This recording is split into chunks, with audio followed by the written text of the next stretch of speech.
You are listening to One Nation Under Crime, a historical, chronological, true crime podcast. Each week we go through our nation's history, and I still haven't come up with a new intro, so we cover cases. We cover cases for each year, starting in 1800. I'm Kayla. And I'm Leah.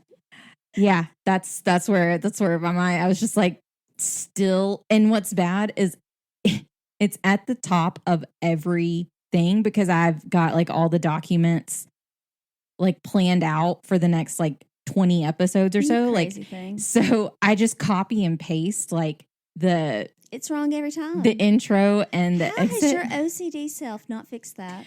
I guess because so one thing like with ADHD as well is like object permanence, and like if something's always there, you just block it out like it's there. And I think that's what's happened. Like my mind's like, it's already there.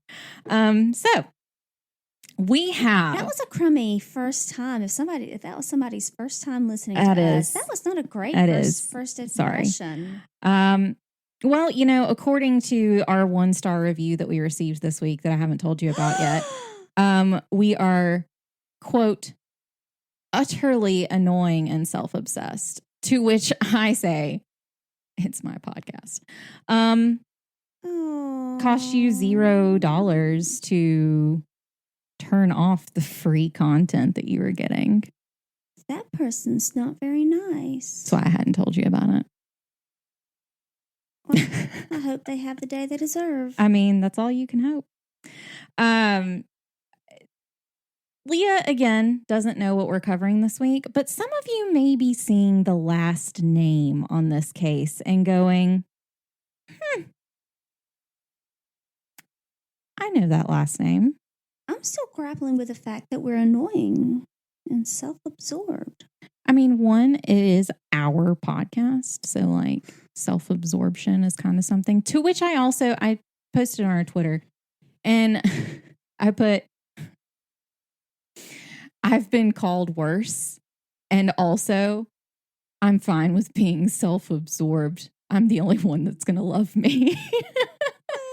So it was also someone I am going to venture based off of their Apple Podcast name that is not our target audience. Well, so there's that, which I'm fine with. So, well, we know that we are Pink Starburst and we are a delight. I know. Well, and we got 2 5-star reviews like in the last week. And I was like, so I guess somebody had to come in and balance them out. Whatever. Okay. We're not everybody's cup of tea. We're moving on. So I'm cool with that. I'm not for Keep everyone. the hate to yourself, though. I mean, it is. So our sources for this week, we have Legends of America.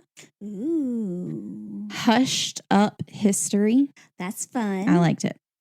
Murder by Gaslight, as always. Classic. It's just, it's classic. You got to go with it. Standard now. Really, honestly. We're getting into where, like, I think I'm creeping up on, like, past their time for, and I'm like, no. You need to have it. It's a standard. So, our events in 1848. January 24th, James W. Marshall finds gold at Sutter's Mill in Coloma, California. Coloma. January 31st, the Washington Monument is established. Eliza Hamilton helped raise money for that. Mm-hmm. With Mrs. Washington as well. They lived. Yes. Hamilton could have done so much more if he'd only had time. If he only had time. March 18th, the Boston Public Library was founded by an act of the Great and General Court of Massachusetts. So it's also the Great, but also the General Court. Oh, okay. The Great General Court. See, when you said Great General, I thought there was going to be a person. But it's Great and General. I gotcha. Like you can't, like they're 2 separate courts. Yes, but I thought when you said... I know. When it took me a second when I was typing it out because I was like, wait. I thought it was going to be like the Great General, and it was a person. No. It wasn't. March 29th, Niagara Falls stopped flowing for 30 hours due to an ice jam. Oh, nobody was going over in a bucket that day. Nope, it iced over and just stopped flowing for 30 hours. Or barrel, That's not a bucket. lot of ice. Barrel. April 3rd, the Chicago Board of Trade was founded by 82 Chicago merchants and business leaders. April 23rd, the Illinois and Michigan Canal was completed. That's almost the perfect date. Almost. May 29th, Wisconsin was admitted as the 30th U.S. state.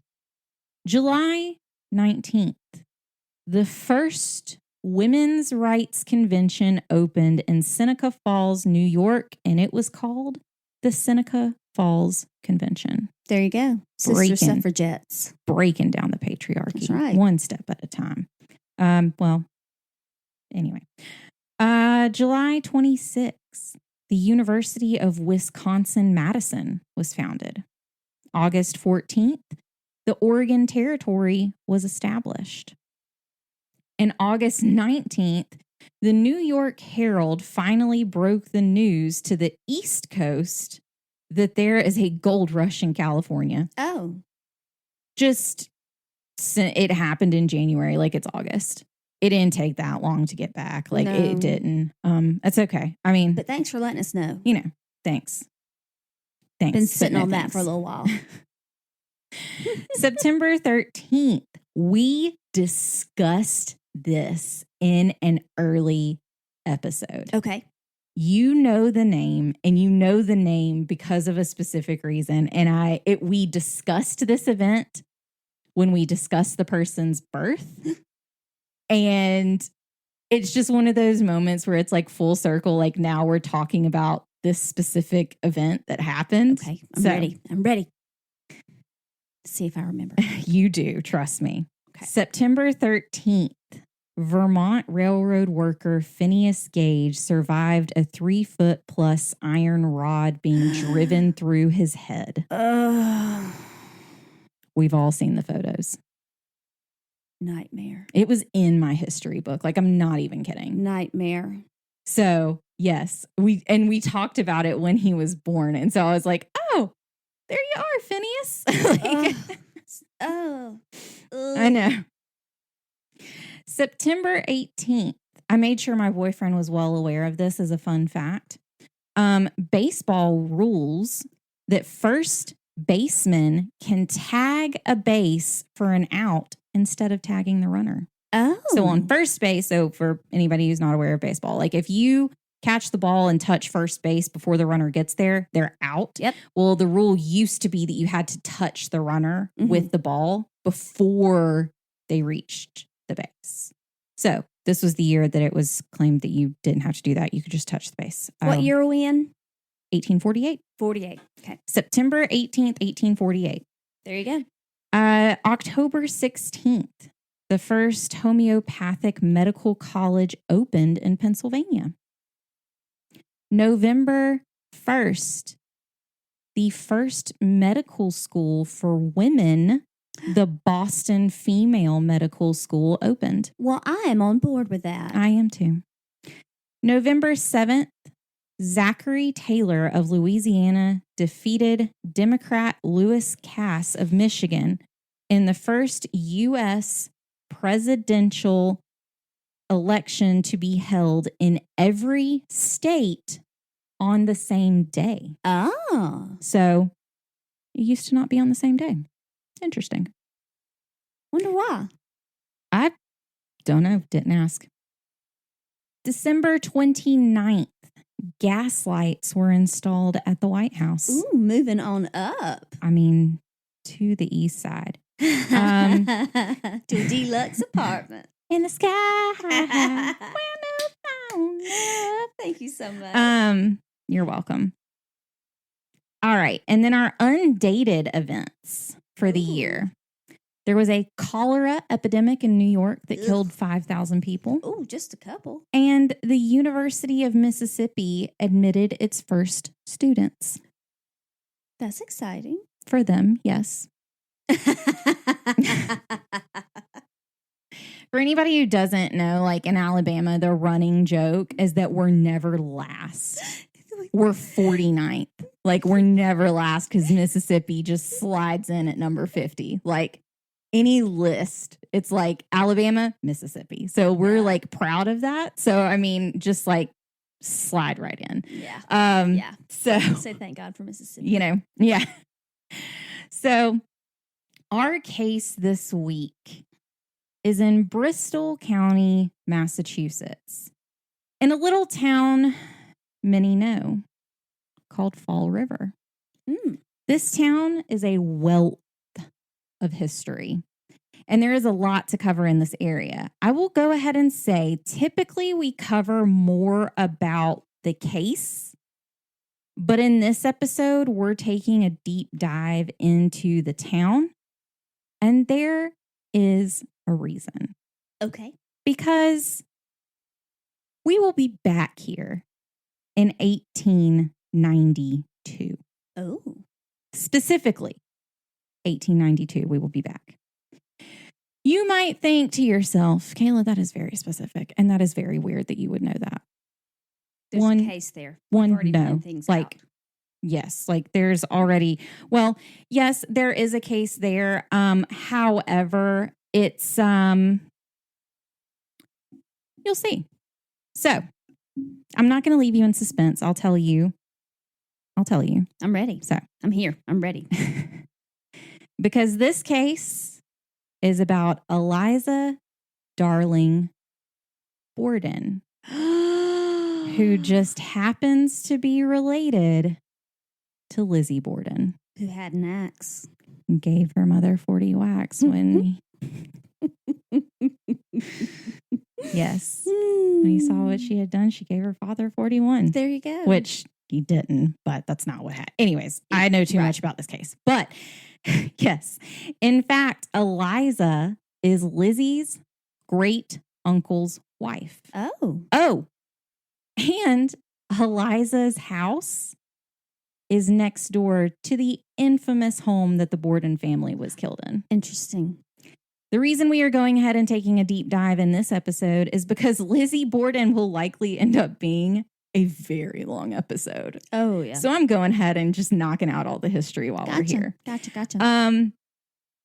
I will say, too, that the Borden family has, like, deep roots in this town. Like, very. They were pretty prominent. So I even put, they were as influential as they were mysterious. Because, yes, like, there's so many Bordens. Like, even when I was just looking at, like, Fall River history, it's like, oh, there's this Borden here and this Borden here. And it was just like, okay, so, all right. Like. Did you watch the movie? And, yes. Christina Ricci. It was so good. Can't. Yes. I will say some people did not. One, my boyfriend loves Christina Ricci, loves him some Wednesday Addams. As I am Wednesday Addams. Almost quite literally. I am as pale. Have a brother. Right. I killed him. And no, I didn't. Who knows? I might have. It might have been before I was even born. I was going to say, I just knocked that one out of the way. I was like, nope, I'm the only one. Yes. I will say, though, a lot of people did not like her portrayal. Really? They did not like the movie. And I will say this. If you're looking for if you're looking for the horror movie of Lizzie Borden, like, you're not going to get it with that. No. The Christina Ricci version is very, like, psychological. Which is what I love. Yes. And it's I'm sure a lot of people are surprised you know who Lizzie Borden is. But I thought that it was very good. I also thought I think that would be a more truthful depiction, though. Some of it, yes, there are some differences, but, like, obviously artistic license. Sure. But I will say, I appreciated the subtle undertones of a suspected topic of the case that if you didn't know, you didn't see it. Oh, I'm sure I didn't. Because that was the first time I loved her, and that's the reason I watched. So that's the only reason I know. Is speculation. Wait, is this going to mess up our future episode?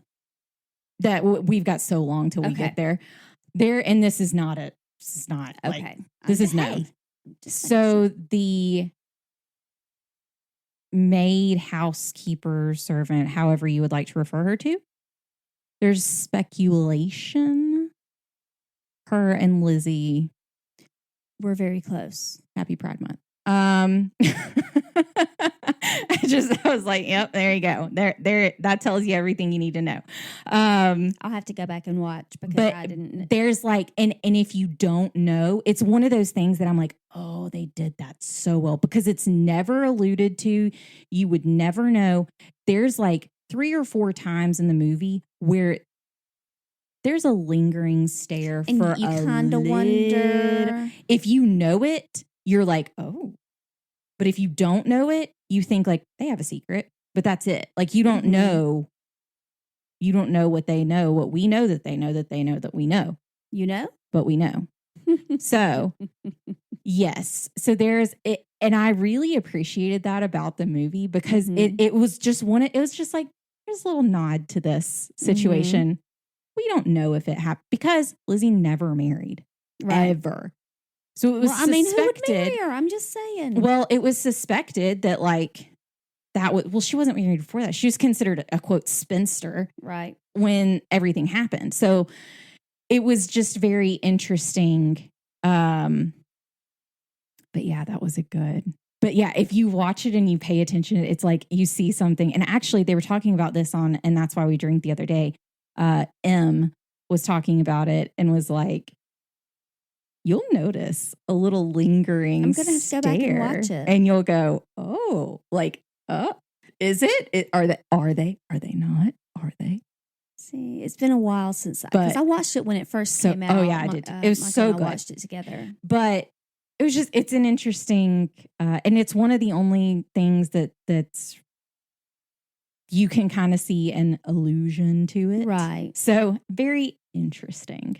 But yes. So we are going to discuss a lot of the Borden family this week. Because on March 1st of 1848, I will give ample warning before we get to this part of the case. Just FYI, Eliza Darling Borden brutally murdered 2 of her children before completing suicide in Fall River, Massachusetts. Not such a darling. She is not. There was only one source that alluded to what I think was the root. I was very surprised. So we'll get there though. Was she musical? I don't know. Because, on Andy Griffith's show, the Darlings are a very musical family. So I was just wondering if... Not that I know of. She could be, an ancestor of them. They didn't say anything about it. Okay. So there is a lot going on in Fall River, as I said before. Some think there is a curse on the town. And it is actually a point on the equally infamous Bridgewater Triangle. We will briefly discuss it today. Guys, I'm sorry. I like creepy things. I do. It is my prerogative. It is, and you can like it. Look, that's fine. I like mystery, and there is a mystery. But however, it has Native American roots, so who knows? We all know, like, you disturb any of that, like, you're done. So I don't. I mean, you see something and they're like, oh, like this land is cursed. And they're like, oh, it used to be an Indian burial ground. And like, y'all disturbed that. So good luck. And like, just leave. So like, we know this occurs. So anyways, we're going to dip a bit into the unknown when it comes to the triangle. And if you've ever heard about this, then you know exactly where we're headed. There is a portion you especially will greatly appreciate, and that is not a sarcasm, and it actually is you. So we'll get there. Okay. I almost just burst out into the unknown, and I held it in really well. I held it together. Appreciate it. So, but first, let's talk about Fall River. This town goes all the way back to the colonial period and was originally a part of the Plymouth colony. Again, likely cursed. It was originally inhabited, oh goodness, okay, by the Pokanoet Wampanoag tribe. There you go. Mm-hmm. The river part of the town, its name refers, wait, what? Oh, the river part of the town's name, so like Fall River, that gotcha, refers to the Quequechan River, which flows through the city and then out to Mount Hope Bay. Quequechan is actually a Wampanoag word that means falling river or leaping waters. Oh, I like so it's interesting. In 1703, Benjamin Church, a hero of King Philip's War, established a sawmill, gristmill, and a fulling mill on the Quequechan River.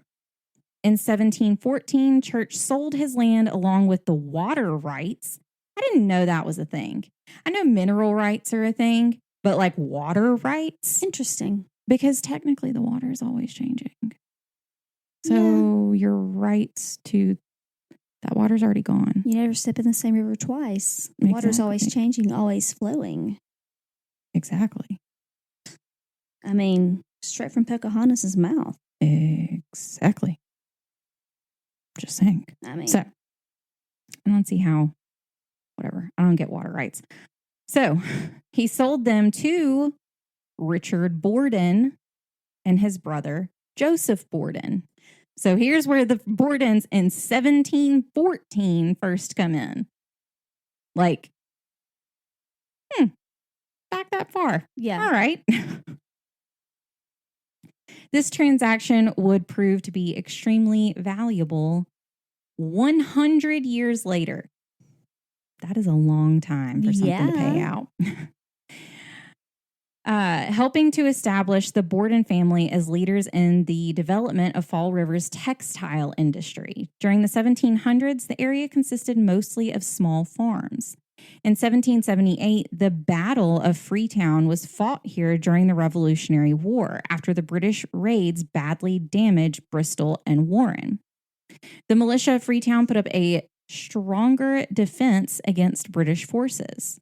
In 1803, Fall River was separated from Freetown and officially incorporated as its own town. A year later, Fall River changed its name to Troy for 30 years, but it was officially changed back to Fall River on February 12th of 1834. Don't know. What was the whole point? What was the whole point? Don't know. I mean, makes no sense. Craziness. I guess, well, if that's where the battle was and they won. But then why change it back? I mean, I don't know. Consistency, people. I don't know. Maybe that's when the curse started. I mean, people have to change their dress. During this period, Fall River was governed by a 3-member Board of Selectmen until it became an official city in 1854. In 1835, the Fall River Female Anti-Slavery Society was formed to promote abolition and to promote female social activism. I'm on board with that. I am too. In July of 1843, a fire destroyed much of the town center. And during this time, the southern part of what is now Fall River was actually a part, I think it's Tiverton. That's what I'm going with. It was actually a part of Tiverton, Rhode Island. And in 1856, the town in Rhode Island voted to split its industrial north section as Fall River. So like Fall River was not all it was encompassed today because part of it was actually Rhode Island, but it didn't make any sense that it was Rhode Island. So they were just like, all right, here you go. Okay. So thank you. We will take the land. There's that. In 1861, after decades of dispute, the United States Supreme Court moved the state boundary, which unified both Fall Rivers as a city. The textile industry grew before and during the Revolutionary War, and in 1811, Colonel Joseph Durfee, who was a veteran and a hero at the Battle of Freetown, built the Globe Manufactory. Do you know how hard it was to type manufactory instead of manufacturing? And do you know I would have called him Derpy? Derpy. I'm just saying. So, yes. War hero though he may be, he would be Derpy to me. Always bring him back down. And keep him humble. And the Globe Manufactory was a spinning mill. The mill actually wasn't super successful, but it did mark the beginning of Fall River's reputation as a mill city. The Fall River Manufactory was established by David Anthony in 1813. And in the same year, Troy Cotton and Woolen Manufactory opened its doors. One of the original incorporators of the Troy Manufactory was Amy Borden, a woman. A woman. And Amy Borden's son, Nathaniel Borden, later became the third mayor of Fall River. Hey. So it's like, I just kept seeing them pop up everywhere. I was like, oh, Borden. Another one. Borden. Yes. Borden. So by 1821, Colonel Richard Borden and Major Bradford Durfee opened the Fall River Iron Works in the lower portion of the Quikashon River. Durfee was a shipwright and Borden was the owner of a grist mill. There wasn't a great start to the ironworks because original investors kind of bailed out pretty early on. But the ironworks began producing nails, bar stock, and other items such as bands for cask. Yeah. Yep, I did that right. In the nearby New Bedford whaling industry. There's an ironworks close to the town where my dad grew up. There's a lot of them around here. Yeah, but there's one specific. It's a historical site. I know, yep. They have a pancake breakfast there the first Saturday of every month. $5, all you can eat. Gracious. It's delicious. Let's see. They soon gained a reputation for producing nails of high quality, and the business flourished. In 1827, Colonel Borden began regular steamship service to Providence, Rhode Island. The American Print Works was established in 1835 by Holder Borden. Holder? Who was yes. I've heard the name Holden. But no, Holder. Which was the uncle of Colonel Richard Borden. So many. Lots of them. With the leadership of the Borden family, the American Print Works, later known as the American Printing Company, became the largest and most important textile company in the city, employing thousands at its peak in the early 20th century. Richard Borden also constructed the Metacomet Mill in 1847, which today is the oldest remaining textile mill in the city. By 1845, the Quikashon's power had been pretty maxed out. If you think about it, how many mills can you put on a river? I mean, how many were there? I mean, at this point, I don't know, but they had kind of like maxed it all out. Steam mills wouldn't come into the area until 1859, when George Corliss made improvements to the concept and instructed the first large steam-powered mill in the city that was called Union Mills. So up until then, like the river provided all of the energy needed to run the mills. Side note, I love a water wheel. They're fun. Mm-hmm. The advantage of being able to import bales of cotton and coal to fuel the steam engines to Fall River's deep water harbor made Fall River the city of choice for a series of cotton mill magnets. The first railroad line serving Fall River opened in 1845, and in 1847, the first regular steamboat service to New York City began. New York City? Yes. The Fall River line, as it came to be known, operated for 90 years. Wow. And was the preferred way to travel between Boston and Manhattan. Fall River profited well from the American Civil War and certainly took advantage of the influx that followed. By 1868, it was the leading textile city in America with over 500,000 spindles. Wow. Then after this, there was a, quote, most dramatic expansion. I just appreciated that term. In the city, with 15 new corporations formed, 22 new mills were built, and the older buildings in the city expanded. The population boomed and increased by 20,000 in just 2 years. Wow. Yeah. I mean, it's impressive that the city was able to handle that. Yeah.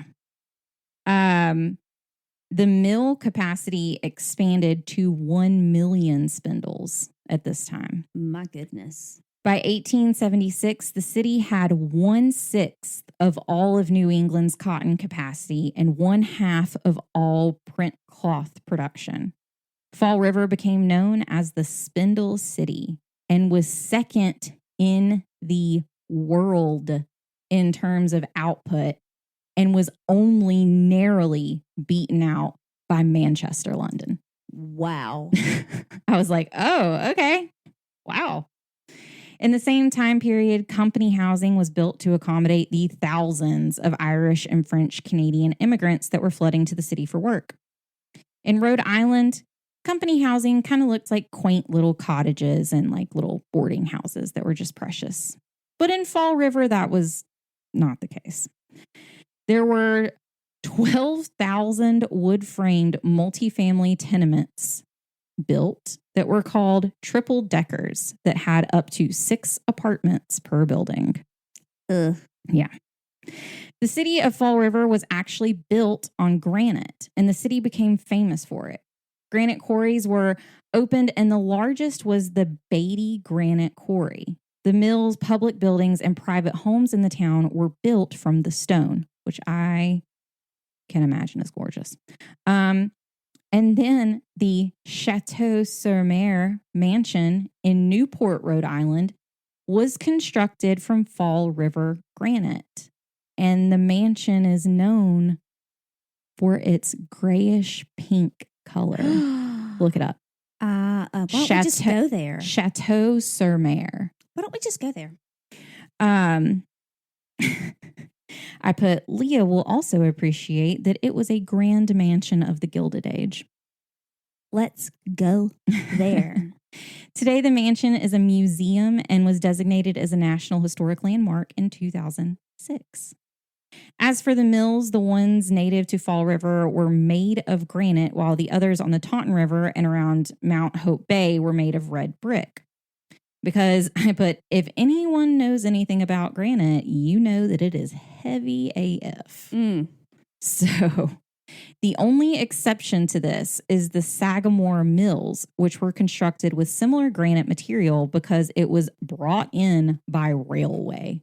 That was the only way they were getting it there. Well, they're like, we're not taking it any other way. So the 1900s came and the town was booming. There were upscale hotels, theaters, parks, schools, streetcar lines, public water systems, and sewage systems that could all accommodate the population boom that was occurring. The town was the headquarters of the E.P. Charlton and Company beginning in 1896, which was a chain of what Southerners know as a 5 and dime. Ah. Mm-hmm. For those who don't, that's a 5 and 10 cent store. South, we call them. That's the 5 and dime. Mm-hmm. So the company operated 58 stores in the U.S. and Canada by the time it merged with the F.W. Woolworth Company, Woolworths. In 1912, the cotton mills of Fall River had built their business primarily, I can speak. Easy for you to say. I'm educated. Around 1910, the largest employer was the APC, which was the American Printing Company, which employed 6,000 people and was the largest printer company of cloth in the world. World War I provided a major increase in demand for print cloth, and many of the mills in the area benefited during this time. The post-war economy, however, died down post-World War I, and production began to override demand. The mills in the North faced serious competition from the South because there were lower labor wages and the transportation costs were like nothing. The South was also known for its major investments in new mill machinery, which was also driving the cost of labor down further. So, like, it was just kind of coming out from all angles. And there were older mills, so they were newer mills, so they weren't using older technology. Right. So that kind of did that as well.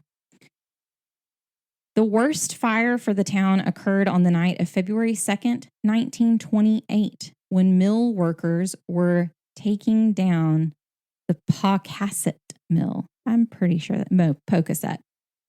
Yep, Pocasset. In my head, I was like, that doesn't sound right.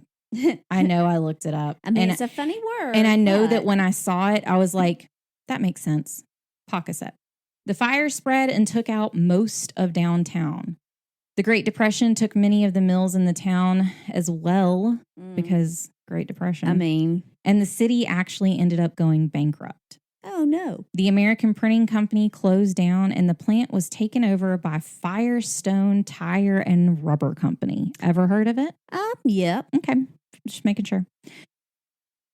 Right before Pearl Harbor in 1941, another fire broke out in the town and took Firestone with it. The fire was a major setback to the World War II effort. And really? 30,000 pounds of rubber were lost in the fire, which roughly equaled out to $15 million then. Ooh. So yeah, bit of a blow to the war effort that all the rubber is gone. Because I mean, like, think about it. They need it. Yeah. So I mean, they're like, so funny that we named the company Firestone. Because the stone caught on fire. What so here we are. Was Can you imagine too trying to put that out? Because like rubber is so flammable stinky. and in this is sad. In 2021, Fall River was ranked as the 96th on the list of the most dangerous cities in the U.S. and third in Massachusetts, with Fall River being fourth in all of New England. Oh, my. Yeah. I said, which is really disheartening to hear because, like, in its heyday, the city was like the wonderful. Like, yeah, it was so cool. Fun fact. What's that? January 20th of 2019, Fall River opened the 6th cannabis dispensary in the state and was the first in southeastern Massachusetts to open to anyone 21 years or older. Well, there you go. Which is not common because a lot of places, like, you have to have, like, a medical card. And so it was one of the first that, like, you didn't have to do that. The city is home to several interesting locations, such as Battleship Cove, which is the world's largest naval exhibit, and it features the USS Massachusetts. Cool. The Lincoln Park Carousel, which was restored in 1920, and it actually is at Battleship Cove. It's very pretty. It's like one of those very old-timey, like, carousels. Pretty ones. So pretty. Like, it looks like one of those, like, you know what I mean? I'm thinking I'm thinking jewelry box, but no. Yeah. You know what I mean? Yeah. Figurine. About. Yes. The little, like, pretty figurines of like, that's what it looks like. It's just this pretty little carousel. It's gorgeous. Let's see. Kennedy Park, North Park, and Ruggles Park, all designed by our best friend, the ever formidable Frederick Law Olmsted. It is, of course, home to the Lizzie Borden house, which operates as a bed and breakfast and is a gorgeous, this is not like an exaggeration. It is a gorgeous green color. Like it's green, like two-tone green. It is so pretty. And I put in parentheses, begging the question, how can we bribe Leah to stay there for the night? I want to stay in the chateau. No. You can't stay in the chateau. It's only a museum. We can stay at the Borden house. No. We can share a room. No. Why not? You'll ask me. You'll get all caught up in where you are and just... That's not going to happen. Are you afraid of the ghosts? You think they're going to get you? Afraid of you. Ghosts need to be afraid of me. Actually, I'll be afraid of them. Let's be real. But... Well, I mean, the house that I live in... We'll get Leah there. The previous owner, one of the previous owners, did die in my bedroom. Yeah, but that was like a peaceful death. Oh, yeah. I mean, well, it doesn't bother me. You know. It's cool. We'll get her there one day, guys. And Maplecroft, which was Lizzie Borden's house later in life. That was the house that she bought after the trial and everything. I was going to say, that name sounds familiar. Yeah, Maplecroft. Yeah. And the Granite Mills, which are two preserved historic cotton mills, which I'm sure are very pretty as well because they're they were made of the granite, city's granite. So notable figures include, of course, Lizzie Borden. Then these two, you just imagine what I'm saying in my head. I wouldn't say they're notable figures. Okay. But they were on the list, and I went, huh. Both from the same town. All right. First is Kristen Gilber. Never heard of her, huh? Me neither.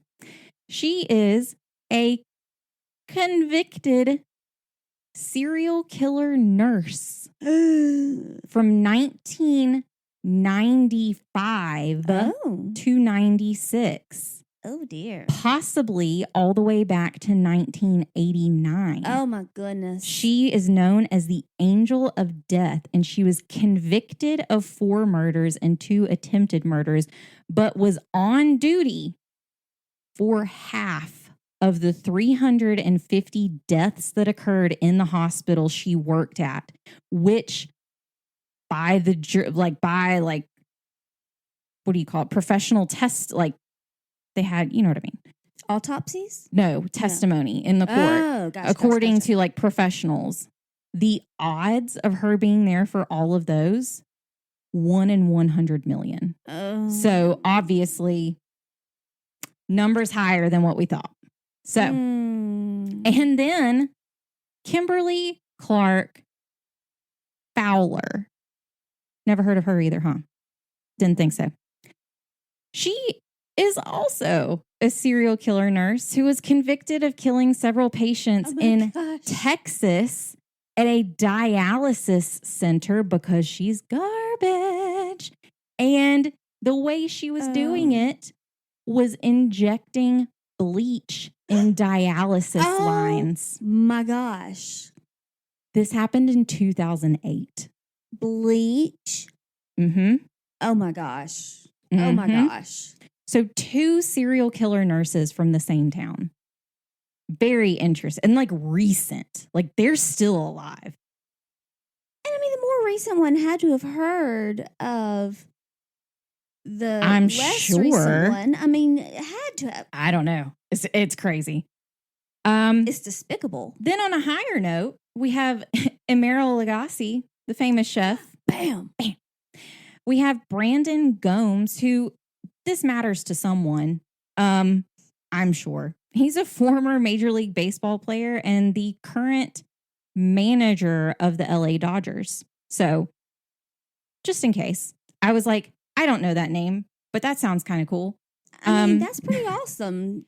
And then Louis Howe, who was the political advisor to FDR. Oh. And now... Claire knew what was coming. She came. She did. She came. She is up at my lap at the microphone. She was like, "Hey, pay attention to me." There is one location that I left out, and that is the Freetown Fall River State Forest, aka crime scene, the most haunted forest in America. Ooh. It is a part of the famed Bridgewater Triangle. which is 200 square miles, which are outlined by the towns of Rehoboth, Fall River, and Abington, which encompass the Hockomock Swamp Wildlife Management Area and the Freetown Fall River State Forest. These boundaries were first identified by cryptozoologist and folklorist Loren Coleman, who coined the term Bridgewater Triangle in his 1970s book, Mysterious America. So from about 300 AD, don't know if you call it that, 300 AD to colonial times. Just that short time period, you know? Yeah. Couple years. That time. Native Americans depended on the swamp as an abundant source of game. These people revered the swamp for its bounty and used some areas for sacred burial grounds. Do you see where I'm going with this? In the swamp? Well, it wasn't. They used the swamp. It was like the areas around the swamp they used. Okay. I was like, there's a reason. That is rude. To bury somebody in a swamp. Yeah. That's just rude. So, yeah. The Wampanoag both worshipped and feared the area as the chief deity of disease and death, called Hobbamock, was said to dwell in the swamp. The Wampanoag people named the swamp Hockomock, meaning place where spirits dwell, and many early settlers called it Devil's Swamp. Freetown Fall River State Forest is a large swath of forested land located at Freetown and Fall River, Massachusetts, covering about 5,441 acres. The area is also the site of a conflict between colonial settlers and the Indians in the area. Beginning in 1659, the land was purchased from the Wampanoag Indians, and the town of Freetown was later established in 1683. This is when bizarre reports started. Uh-oh. That doesn't sound good. In the colonial era. That's how far they can date some of these back to. Oh, my. They included strange creatures, ghosts, people just going missing out of nowhere. I want to know about the strange creatures. We'll get there. In recent years, the reports include cryptids, such as Bigfoot, UFOs, sketchy black helicopters. I just appreciated that. I just appreciated, like, that is a common occurrence that people are like, that's a sketchy black helicopter. Martha, we should probably write that one down. It's the 5th today. Like, June sketchy 3:15 p.m. Sketchy black helicopter. No, you missed another sketchy black helicopter. Like, there are that many that is a category. That's funny. There's also poltergeist activity, mysterious floating balls of light, and cattle mutilations. Ugh.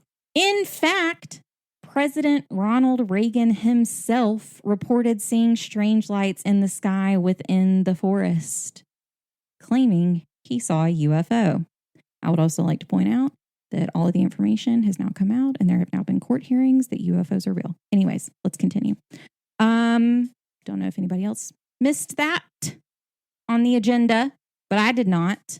Is it surprising? No, but still, just saying. They know and they don't want us to know, but we know. We know the truth. They don't know that we know they know we know. Just saying. You know? Just saying. And the forest is allegedly home to a race of humanoid creatures. I can't give you the name yet because I don't want you to ruin it. Oh. The Wampanoag Indian folklore describes them as around 3 to 4 feet tall, with smooth, hairy, gray skin and large ears. Sounds like the trolls from Frozen. And they have a notorious reputation for mischief and mayhem. They were, allegedly, once friendly with humans, but something happened that turned them against them. So they used to be like cute little mystical like creatures that like just little mischief and mayhem and like little things. Leprechauns? Then they turned. What are they? I really don't want you to ruin it before I get to the good part. You can't say anything until I'm done. Okay. The Pukwudgies have been blamed for people who have fallen from cliffs, disappeared. I haven't even finished. I'm sorry. You have to let me laugh at the name. They have disappeared, or people have mysteriously died from chasing one of them. If the name Pukwudgie sounds familiar, does it sound familiar to you? Just say yes or no. No. Oh my gosh, seriously? Okay. If Pukwudgie sounds familiar, then you are heavily immersed in the world of Harry Potter, because Pukwudgie is one of the 4 houses at Ilvermorny School of Witchcraft and Wizardry in North America. Mm-hmm. That's so funny. Guess what? Is it the Hufflepuff equivalent? The house is also lovingly called Puffwudgie, as it is related to the Hufflepuff house. Oh, how funny. So you are a Pukwudgie.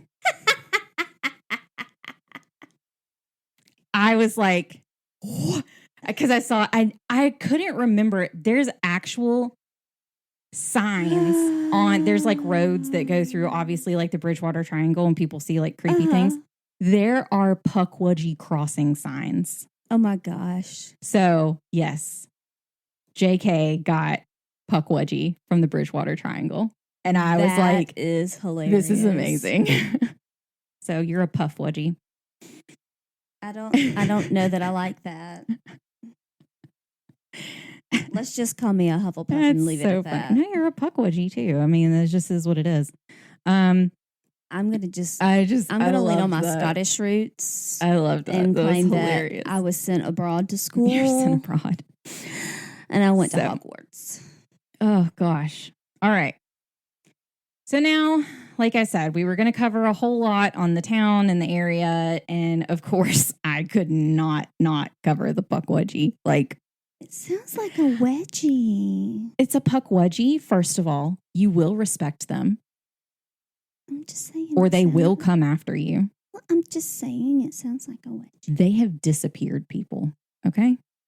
I'd like to disappear you sometimes. Look, Claire agrees, but we're here. No, Claire's here to give me moral support. She's sitting with me, not you. Claire's a Pukwudgie is what she is. Wouldn't surprise me. Mischief and mayhem. And they turned on humans at some point. That sounds about right for her. I think she wants to speak. No, she wants to eat my microphone. Yeah, you can't do that, Claire. People hear that. That was your way of, okay. So on to more of the case this week.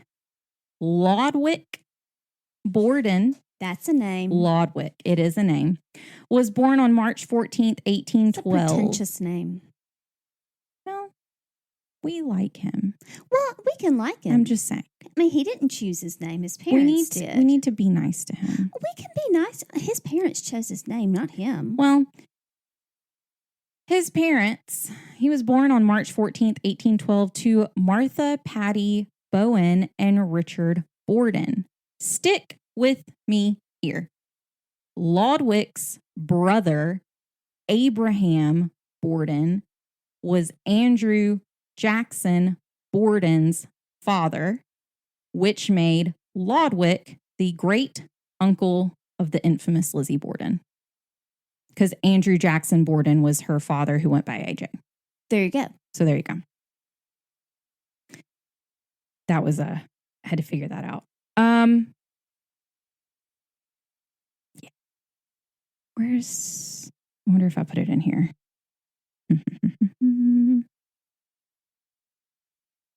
I don't think that I did. Anyways, Lodwick was the 8th of 10 children. Too many? Some puckwudgies needed to come and take them away. I mean, ugh. But there is also another Borden murder house on 2nd Street before Lizzie, allegedly but acquitted, gave her mother 40 whacks, and it belonged to Lodwick. I will put in the trigger warning here for a few things. First is suicide. Second is child murder. And third is peripartum, formerly postpartum depression. There isn't much to this story because Borden is obviously overshadowed by Lizzie. Like everything, it's hard to... Yeah. However, yeah, but it is important, I believe, culturally, as it brings a much needed topic of conversation. And then historically, to the Borden family, which further begs the question, is it the Borden family that is cursed? The first tragedy connected to the Borden family actually goes back to 1832, when Sarah Maria Cornell, which was a cousin of Lizzie's on her mother's side, so that's how she was related, was murdered. Originally, it was assumed that Sarah had completed suicide when she was found on a farm in Tiverton, Rhode Island, which was odd because Sarah actually worked at a mill in Fall River. So why is she in Rhode Island? Yeah, I mean, they were close. Weird. As it turns out, Sarah was pregnant at the time of her death. And after further investigation into her death, it was discovered that Sarah was actually murdered. Was Sarah married? A Methodist minister named Ephraim K. Avery was suspected of the pregnancy and her murder. Oh. He was tried for Sarah's murder, but was ultimately acquitted. And there's not a lot of information relating to Sarah's case either. Like, that is all I could find. Okay. Basically, like, she was murdered. They don't know who did it. Like, that was basically it. So as for Lodwick, he would end up being married 4 times. Yikes. To Maria Briggs, Eliza Darling, Eliza Chase, and Rahama Crocker. This wasn't really uncommon because death in childbirth was pretty common, which we've talked about before. So like, and it's not like his wives mysteriously, like something happened and we don't know what. Yeah. That's why I said, like, we need to have a little bit of love for Lodwick because the guy goes through, like, I feel so bad for him. Well, I know his name is funny. Hateful. No, his name is funny. Commenting on the name. You don't get to choose your name unless you're changing it legally. No. On September 8th of 1833, Lodwick married 22-year-old Maria Briggs, but by 1836, just 3 years later, their 2 infant children had died. Oh. And then by 1838, Maria had died, which made Lodwick a widower at just 27. That's sad. Then on March 16th, 1843, he married his second wife, Eliza Darling. The two lived in a precious little Cape Cod-style house that was built on land owned by the Borden family in Fall River. Just a year later, in 1844, the couple had their first child named Maria. Interesting that his first wife's name was Maria, but apparently that also wasn't uncommon at the time. Yeah. So anyways, Maria was their first child. And then in 1846, Eliza Ann was born. And then in 1814, their son, Holder, was born. Remember, there was a Holder Borden like before. Mm-hmm. So yeah, he was named after him. Family name. So yes. 3 children in 4 years does a lot to a woman, both physically, emotionally, oh, goodness, and mentally. This is the part that if you would like to skip ahead, it might be a good time if you just don't. Yeah, I'll go through it quickly, but this is like your trigger warning for both suicide and then child murder. Y'all know me. I didn't go into details, but I go very quickly over it. So, and there is a reason that we cover this because it is a very important topic. We'll get there. Anyways, skip forward now. The home had a cistern in the cellar. And for those who don't know, like that's just an underground reservoir under the house that just held water. Not a well, but similar. Kind of. Right. It collected rainwater instead of the water coming up from the ground. As I am mentioning this, you can probably see where this is going. It's unclear what the breaking point was for Eliza or what her thoughts were leading up to what happened next. But I even put right here, but go ahead and skip forward if you don't think you can hear it. So apparently I put that in my notes as well. Eliza took her 3 children to the cistern and dropped them in before slicing her own throat with Lodwick's straight razor. By the time help had arrived, the oldest daughter, Maria, was still alive. But sadly, the other 2 children, Eliza Ann and Holder, did not make it. Lodwick went on to marry his 3rd wife, Eliza Chase, on February 29, 1856. Although his 3rd marriage lasted longer than the previous 2, in 1865, Lodwick buried another wife when Eliza Chase died at 51 years old. My goodness. At this point, he has buried 3 wives and 4 children, all before the age of 53. Poor guy. When Lodwick Borden died on October 6th of 1876, he was just 62 years old, and he left behind a widow, Rama Crocker.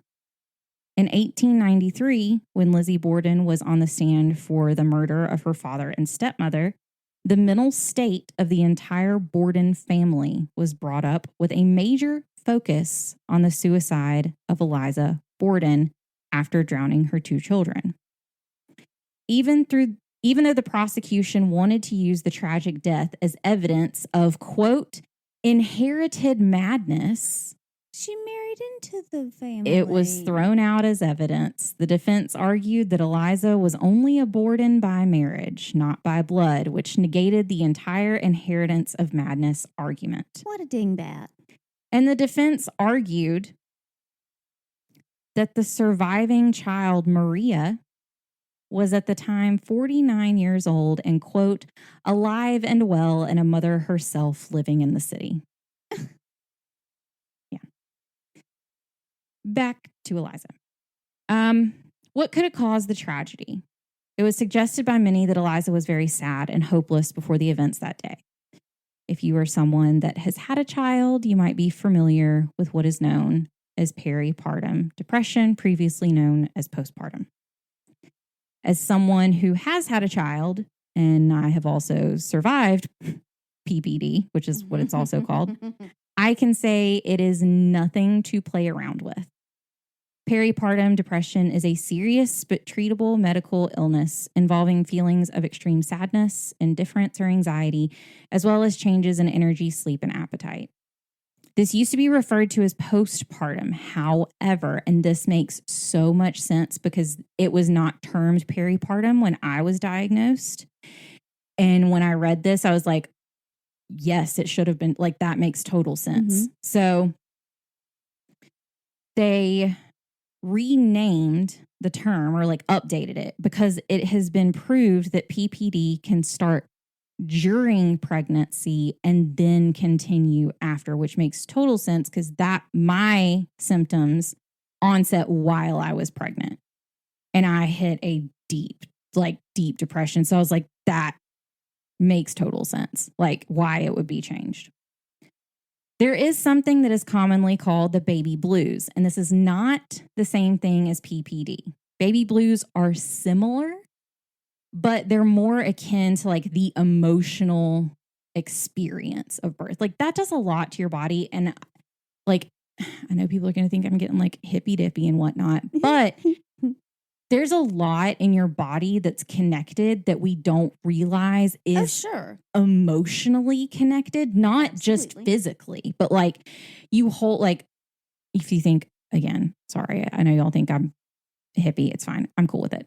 Like how people believe in like your chakras in your body and how each one has like controls something different in your body. And like childbirth deals with your root chakra, which is the bottom of your spine. And that is where like emotion, according to like the chakra areas, your root chakra is where like emotion is held and like deep seated like trauma. Mm-hmm. And so it makes total sense that like after your body goes through that your body just like, and mentally and emotionally, you just kind of like fall. You know what I mean? Like that's the best explanation I can explain is like it is a fall. Well, and I mean, I've not had, as I told the precious young lady who, after I bought a onesie for, I think we talked about this in another episode. Yeah. After I bought a onesie for a friend's baby, a friend who was expecting, after she told me to enjoy my grandchild. Which absolutely makes no sense at all. I mean, I have a few glitter highlights, which is what I call gray hairs, but y'all, come on. No, not at all. Anyways, nobody has lived in this body but me. But when I was really, before I was diagnosed with my depression, I thought I had stomach cancer. I knew that's what it was because I could not eat. Mm-hmm. Like, I would put food in my mouth and immediately want to just vomit it out. Exactly. And it was linked. Yes, they are very linked. Things can be linked. I mean, you know, whether it's chakra or whatever, things are linked in your body. Yes. And that, so it just makes total, so like baby blues, it's kind of just like it is exactly a fall. Like you're coming down from everything. Like your body has been at the peak of hormones and emotion and change and changing and flowing through and all exactly. This stuff. So baby blues looks like just crying for no clear reason. I do that sometimes, but I'm emotionally damaged. As if anybody's seen the TikTok with his name's Uncle Roger, I love him. He's actually a cook. We watch him, but he goes emotional damage. Anyways, it's hilarious. That's kind of funny. Sometimes I'll say something and my boyfriend will say that. Emotional damage. Yeah, that's me. Anyways, trouble sleeping, eating, or making choices and questioning whether they can really care for their new child. However, baby blues typically only lasts about 2 weeks. That's kind of what takes your body to reset. Your body literally goes like, okay, we did like, but then that's when everything kind of creeps in and you're like, okay, I waited for that moment and now it's here. And oh my gosh, it's here. Now, like, I don't know if anybody realizes when you leave the hospital, they assume you can take care of that child. They're like, here you go. Enjoy. And you're like, you're a mommy. Congratulations. Bye-bye. I need supervision. And you're okay. Wait, I'm a grown up? Yeah. So peripartum depression is different from the baby blues in that it is emotionally and physically like debilitating. And it may continue for months or more. The causes of PPD vary wildly, and those include changes in hormone levels after giving birth, a previous history of depression, fatigue, lifestyle factors, and the flood of new experiences and emotions that they're just not ready for. Some of the symptoms of PPD include sad or depressed moods, loss of interest in activities that you once enjoyed, changes in appetite, sleep issues, no energy, feeling like you are worthless or feeling guilty, thoughts of death or suicide, lack of interest in your child, not feeling like you're bonding with your child, or feeling anxious around the baby, feeling like you're a bad mother, and fear or thoughts of harming the baby or yourself.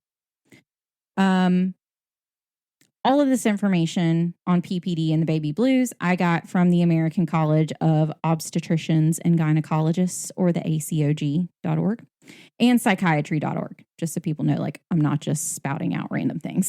She doesn't just know it all. I don't. In saying all of this, with Eliza having 3 children within 4 years. Holy smokes, guys. And with those making comments regarding her extreme sadness in the days leading up to the murders, it isn't outside the realm of possibility that PPD might have been at play. There's never an excuse for murder by any means, and there is never a valid reason for it either. No. However, this could provide an explanation for tragic events such as this one.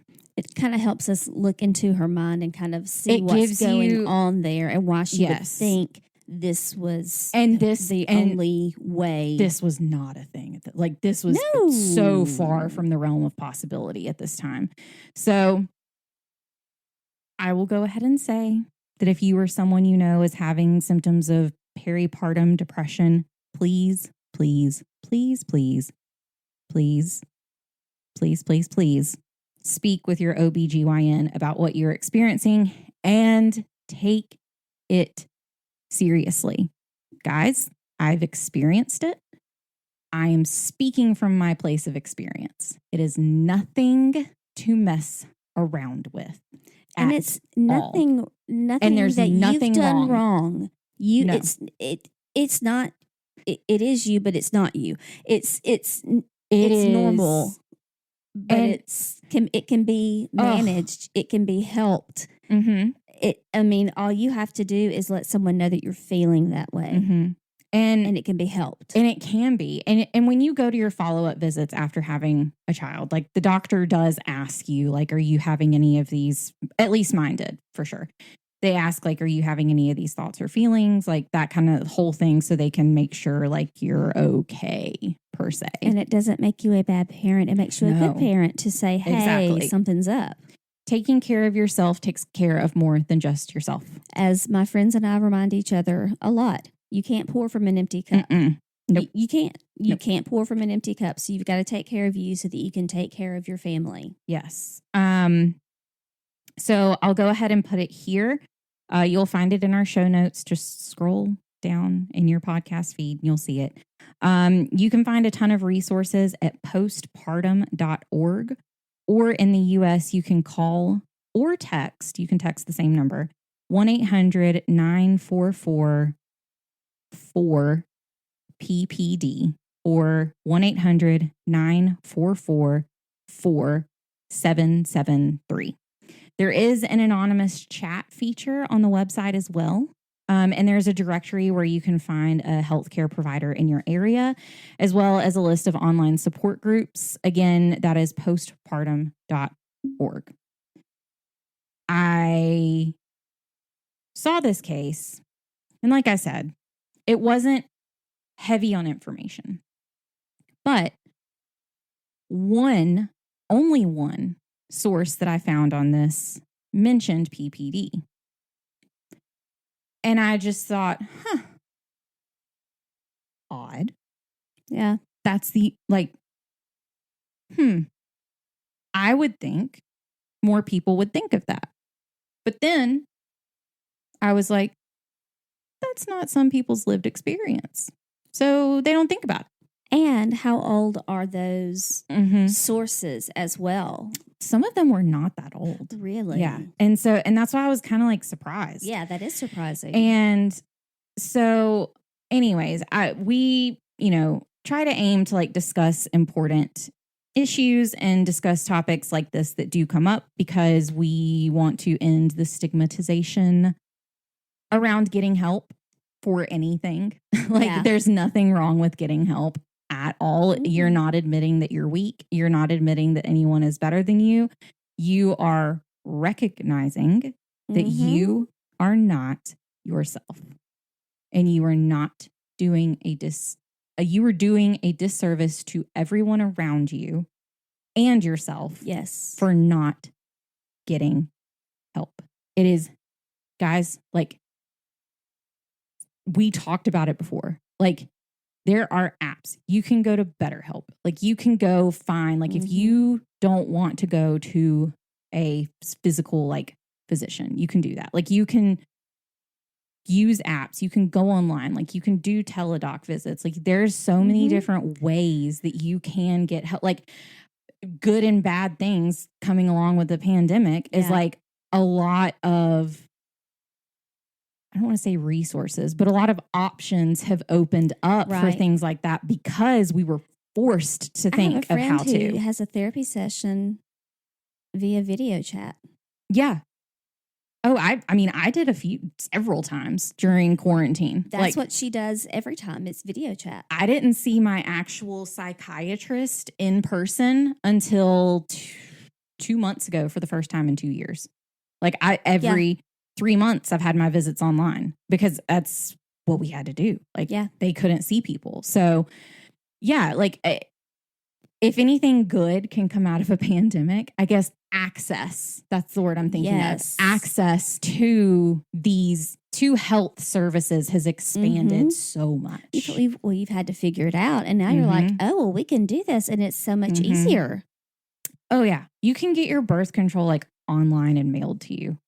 Like you don't even have to go to a pharmacist. Like there's so many different things that you can do like online. Dermatology appointments, like there's so many, like think of how many apps or like websites and companies say like Curology or Nurx, I know is another one that like you send them photos of your face and like these are the issues I'm having, like fine lines, wrinkles, acne, like, and they take a look and then based off of your photos, like it's supposed to be in sunlight, no makeup, like good lighting, so you can. Sorry, I go to my dermatologist in person. Well, of course, I'm you kind of have to, but so many of those, and then they take your diet and everything into consideration and come up with the best treatment plan for you. And it's like it's as easy as that. Now, admitting you need to do that is not the easy part, but that is what we are here for. Yes, we will tell you that we've done it. So if we can do it, yes, go for it. And let me dermatologist. I'm going to go ahead and tell my embarrassing dermatologist story. Which one? For real. So I thought I was going for a checkup on, what was it? It wasn't my face. It was your leg. Let's say, no, it wasn't my leg. Maybe it was my face. I don't know. Anyway, so I thought I was going just for a checkup on that. So it was in the wintertime. And so I was just, going for a checkup on that. And y'all, I don't shave my legs in the wintertime because, why? So I go and they're like, okay, well, go ahead and you can get undressed, just, down to your bra and panties. And here's your sheet. And I was like, I'm sorry, what? Yeah, guys, it was my full body scan. I had not shaved. I had like fur. And my doctor came in and I said, I'm just going to go ahead and apologize right off the bat. I did not realize that we were doing a full scan. I thought that it was just, up on my head. I'm so sorry. I was not prepared for all of this today. And she was like, we've seen it all. Yeah. And I will show you my leg. I'm kind of furry myself. But, number one, having a full body scan, by now I'm like, whatever, just see what you got to see, But guys, it was so embarrassing. So if I can live through that... I will say this. You can too. Anytime that I've heard like women who are like going to have their like yearly visit or anything like that, and they're so like, I've seen so many things that are like memes or something about like, what did it say? Oh, I prepare more for my yearly checkup than I do for a date. And like, I've seen that so many times, but guys, seriously, not even kidding. My thought now always is they've seen worse. They've seen. Well, and as you age, you kind of get to that point. Will not be the topic of their conversation tonight because I guarantee you they will see worse today. Today, they will like. That always is like my solidifier is I'm like, they've seen worse. Well, and the doctor did tell me that, but I was like, I am mortified because you've not seen it from me until today. That's so funny. And this is me. They're like, we genuinely don't care. I know. It's always us. So, but take it from me. Yes. You can survive it. We can just own it.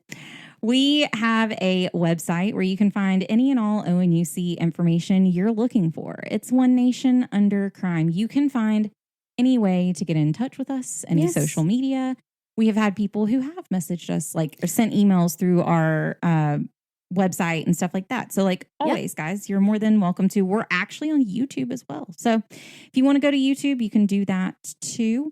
If you love our podcast, like, guys, go, one, recommend us to people. Two, give us some 5-star reviews. We would appreciate it. Yeah, kind of rinse out that. As I said before, 5 stars, 5 stars only. If you have nothing nice to say, don't say anything at all.